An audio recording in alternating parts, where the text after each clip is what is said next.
இந்த காசியும் காஞ்சியும் பற்றி ஒரு நாள் ராத்திரி பெரியவாளுடைய சன்னிதானத்தில் உட்கார்ந்துட்டு இருக்கும் பொழுது மேனால உட்காந்துட்டு பெரியவா விளையாட்டாக பேசின்னு இருந்தார். நான் கடைசி காலத்தில் காசியில் போய் இருக்கணும் அப்படின்னு ஆசைப்பட்டேன். ஆனால் இன்றைக்கி நான் காஞ்சியில் இருக்கேன். ஏன் தெரியுமா அப்படின்னார். நாங்கள் ஒரு 4 பேர் இருந்துருந்தோம், பேசாமல் இருந்தோம். பெரியவா கூப்பிட்டு காசி காஞ்சி சொல்லு அப்படின்னார். சொன்ன உடனே நடுவில் என்ன வருதுன்னார். இன்ச் அப்படின்னு.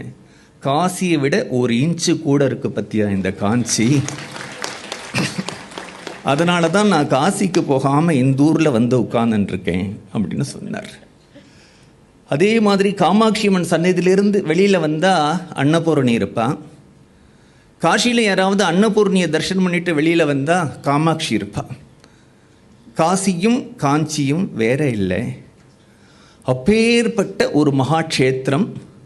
சைவத்துக்கு ஏகாம்பரேஸ்வரர், வைணவம். இங்கே காமாட்சி சாக்தம். எந்த ஊர்லேயும் இல்லாதபடி காமாட்சி அம்மன் கோவில்லையே 16 கணபதி இருக்கார், ஷோடச கணபதி இருக்கார்.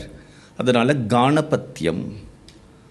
குமரக்கோட்டத்தில் முருகன் இருக்கார், கௌமாரம். மயூர கவின்னு ஒரு கவி எழுதின சூரிய சதகம் அப்படிங்கிற ஒரு கிரந்தமானது கச்சபேஸ்வரர் கோவிலில் கல்வெட்டில் இருக்கு.